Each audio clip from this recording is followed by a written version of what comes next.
Notez-le bien, Jean Désert n'a jamais fait de longs voyages en rêve. Pense-t-il même qu'il existe une étoile où l'on s'aime toujours? Ses yeux ne quittent pas la terre, ses regards ne s'élèvent pas au-dessus de ce monde où, si certains sont acteurs et d'autres spectateurs, lui n'est que figurant. Il ressemble en effet à ces choristes des théâtres d'opéra qui, tout en songeant à leurs affaires personnelles, ouvrent la bouche en même temps que les autres pour avoir l'air de chanter avec eux.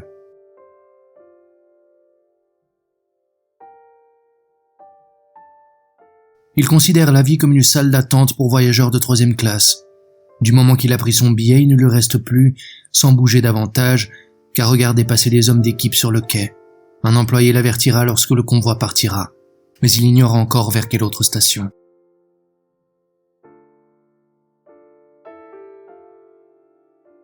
Des trains quittent les gares et sifflent, d'autres les remplacent. Des gens partent, des gens reviennent, des gens naissent et des gens meurent.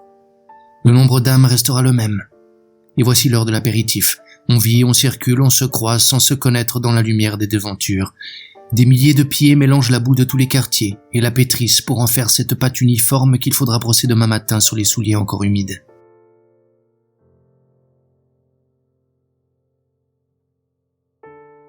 Tu pars?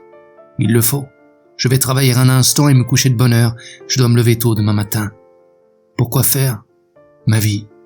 Demain? Un peu demain, autant après-demain. Ça t'amuse? Cela m'intéresse. Au fond, nous sommes pareils l'un et l'autre, se dit Jean Désert. Seulement lui, il ne s'en doute pas.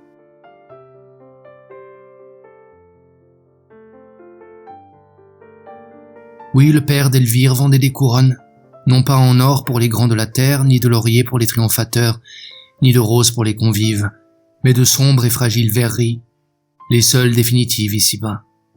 On ne saurait trop insister sur le sens éminemment philosophique de ce genre de négoce, qui pourtant ne compte pas au nombre des professions libérales. L'erreur commune consiste à croire qu'il teinte de mélancolie l'humeur de ceux qui le pratiquent, affaire d'habitude, comme toujours.